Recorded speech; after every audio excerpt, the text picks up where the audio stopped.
How's it going everyone, it's Panjanu here, and today I'm going to bring you guys the ultimate FPS increase guide for Fortnite. Whether you're playing the base game or the newly released Battle Royale mode, this is going to work fantastically for you, offering you guys the latest and greatest in optimizations for Fortnite. Ensure that you have the best frame rates possible and the lowest amount of input lag whilst playing for the best possible experience whilst playing the game. If you guys are pleased with this guide and do find it helpful, please do press that like button as it helps me out a ton. Please also press that subscription button and the notification bell to be notified whenever I upload new content, whether it be FPS guides, updates to FPS guides, other fixes, optimizations, and much more. Okay, so moving on from that, making this guide as quick and to the point as possible, let's get straight on into it. Okay, so starting off, what you're going to need to do is go down into the description below and you'll find the Fortnite FPS increase pack by Panj. Now once you guys have got that pack downloaded, you'll notice that it's in a .zip file. You'll either need 7-zip or WinRAR to unzip this. Once you've got one of those programs, right click and hit extract here, press OK, and then you'll be given a folder that looks just like this. Go inside of the folder and you'll notice that you have game files, CC setup, and time resolution.exe. So starting off, what we're going to be doing is we're going to be doing our in-game settings in the first half of this tutorial for you guys who just want to get the settings out of the way and you don't wish to do any Windows optimizations. So going into the game files, you're going to notice there is a bunch of INI files inside of here. Now what we're going to be doing is we're going to be navigating into the bottom left. We're going to be typing in %appdata% and pressing enter. Now inside of here, we're going to be going into the app data folder at the top, going into local. Now once you're inside of here, scroll down until you see Fortnite game, go inside of there, go into saved, config, Windows client, and inside of here, what we're going to be doing with the game files in the pack provided is we're going to be copying all of the INI files I've given you guys, dragging them over and hitting replace the files in this destination. Once that is done, you can then exit out of both of those folders, and what we can then go ahead and do is we can navigate over to where our Fortnite game is installed. Go into the bottom left, type the little file explorer icon. Then what we're going to be doing is going into our local disk C, going into program files x86, and inside of here you're going to find an Epic Games folder. You're more than likely going to be able to find Fortnite inside of here, but I do not have my Fortnite installed inside of this folder, so I'm going to go to where mine is installed. As you can see, Fortnite is here for me. Go inside of Fortnite, go inside of Fortnite game, go inside of binaries, Windows 64, and scroll all the way down. And then once you see Fortnite client Windows 64 shipping.exe, right click on it, go to properties, go to compatibility. And what we want to do is we want to check override high DPI scaling behavior performed by application and also disable full screen optimizations. Once both of these are checked, hit apply and press OK. Moving on from there, we're going to be setting custom launch options inside of Fortnite. So open the Epic Games launcher, press this little cog next to the launch option for Fortnite and go to settings. Go down to the bottom and check the box that says additional command line arguments. And inside of this box, what we're going to be doing is going into the FPS pack, going into launch options.exe, and we're going to be copying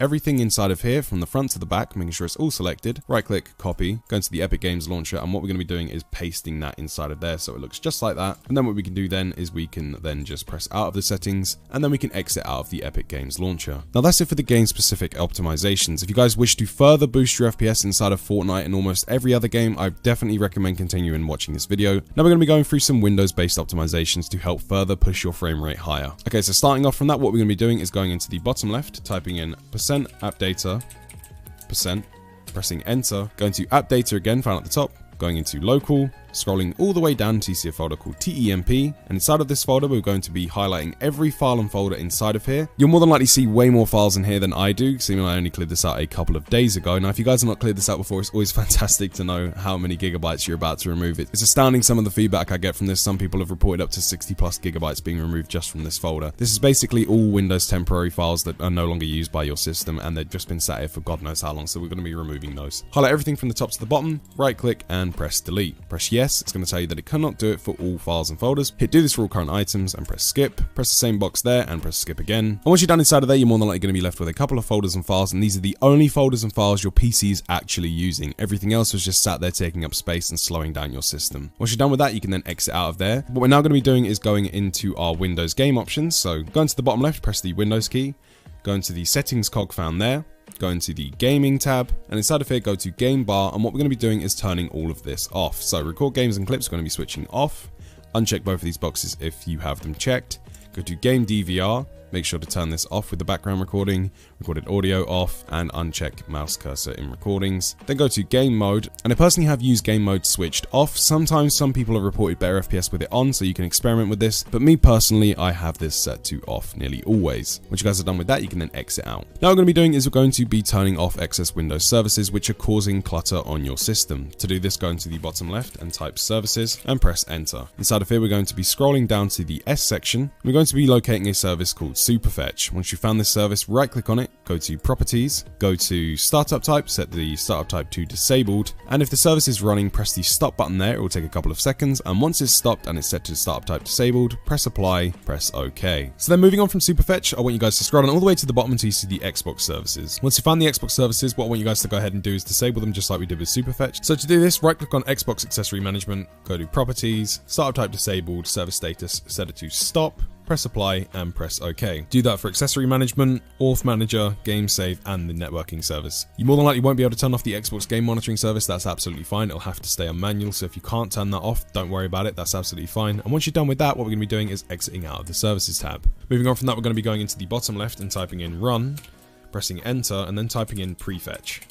Press enter again, and you'll find a folder inside of here which will have a bunch of files and folders in it. I only cleared this out a couple of days ago, hence why there's only one file. And having us disable that Superfetch service which you just disabled, it means this folder is no longer going to accumulate data. So what we're going to do inside of here, everything inside of here from the top to the bottom, highlight it, right click, and press delete. Press yes. If it says it can't delete this item, just press skip on it and just make sure that you can delete everything inside of there, in which you can do so. Once you've done with that, exit out. We're just going to empty our recycling bin by pressing yes. Moving on from there, we're going to be going into our MS config. So to do this, go into the bottom left, type in MS config and press enter. We'll be given a tab that just looks like this. Go into the boot section here found at the top, select your operating system and press the advanced options tab. Select number of processes, go into the drop down menu, make sure you use your scroll wheel to ensure that you can see the maximum number inside of here. For me, the maximum number is 6. I have 6 cores to my processor. You might have less, you might have more, so whatever the max number inside of here is for you, make sure you have it highlighted and press OK and press apply. Once you guys are done inside of there, press OK. It's going to ask you for a system restart. Don't do it yet because we're going to be restarting after we've done everything inside of the tutorial. Exit without restart. Moving on from there, what we're going to be doing is going into the bottom left one more time, typing in this PC, right clicking on this icon here, going to Properties. Inside of here, we're going to be going to Advanced System Settings on the left hand side, then going to be going into Advanced at the top,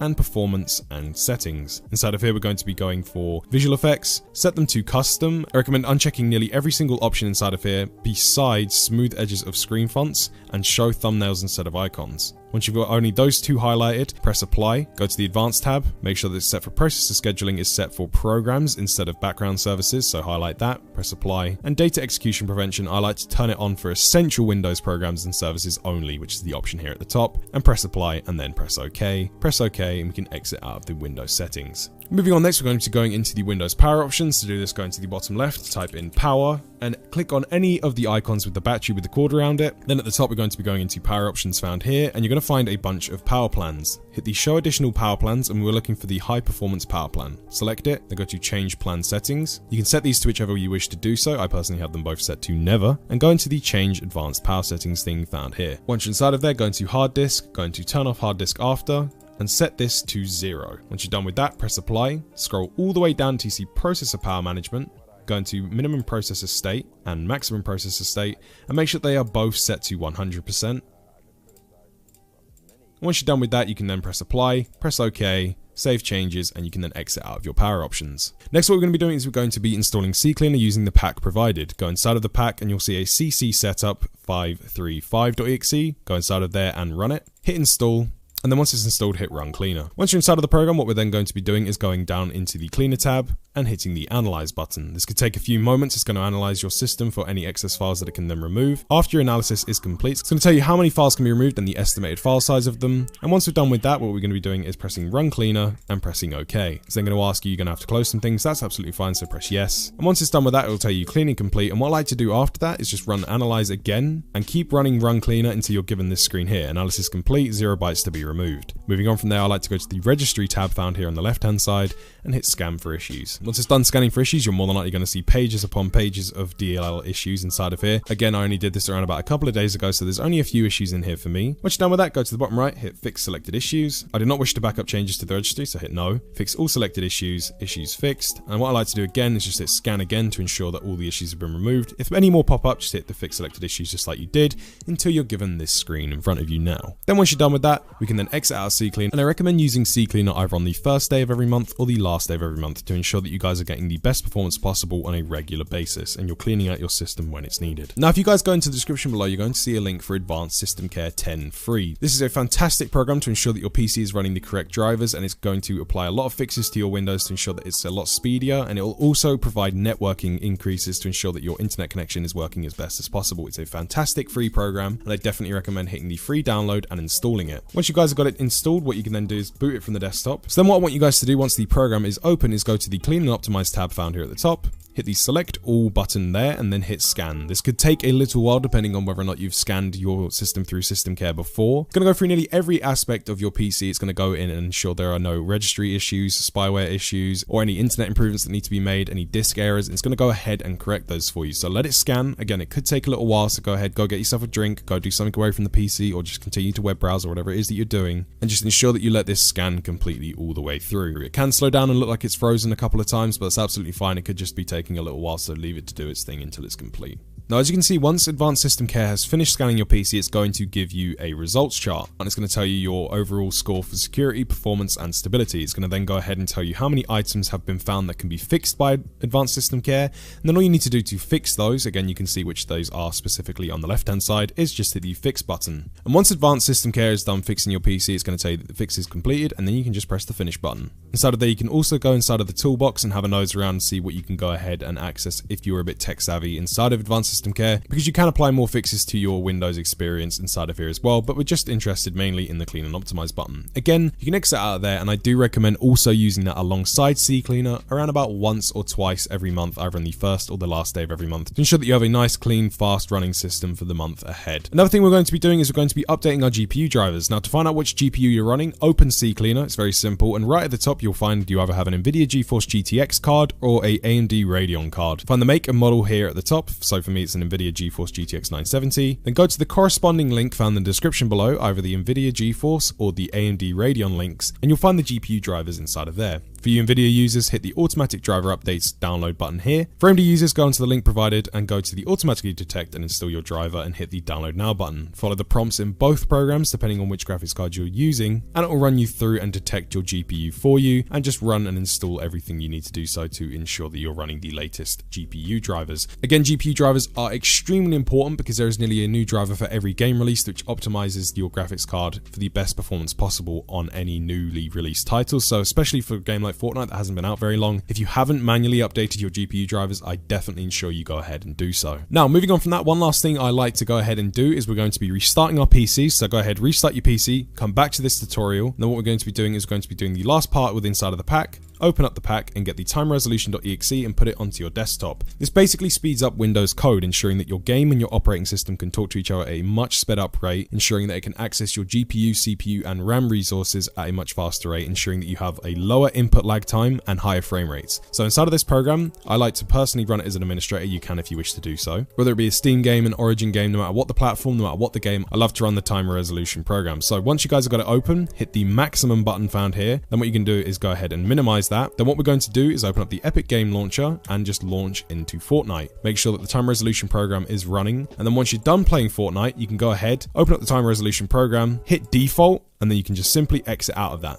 But as I said, make sure once you're running the game, make sure that time resolution is running and it's running to its maximum setting just like that, and you can leave it in the background just whilst you play. But once you're done playing, make sure you set it to default and exit out. And there you guys have it. From the get-go, you'll notice on the right-hand side, even in the menu, you're going to be getting a way higher frame rate than you were beforehand. It removes the 150 FPS cap from the game, and it also unlocks your frame rate and boosts it dramatically. If you guys are happy with the results, please do post them down in the comment section below, because I love to hear how much of an increase that you guys have had. Again, share this around with any friends or any other teammates or anything you're going to be playing FORTNITE with. Share it around with anyone who might be interested. Please do leave a like on the video, as it helps me out a ton. Also subscribe to the channel and press that bell notification to be notified whenever I upload updated guides, new game FPS guides, fixes for games, fixes for anything to do with PCs, everything from overclocking guides and content creation guides. Anything and everything, if you're a gamer, a content creator, or just a PC enthusiast, will be found on this channel. So please do press subscribe and hit that notification bell, as it helps out a ton. Thank you very much for watching, guys. Again, any questions or anything, feel free to leave in the comment section below. Thank you very much for watching.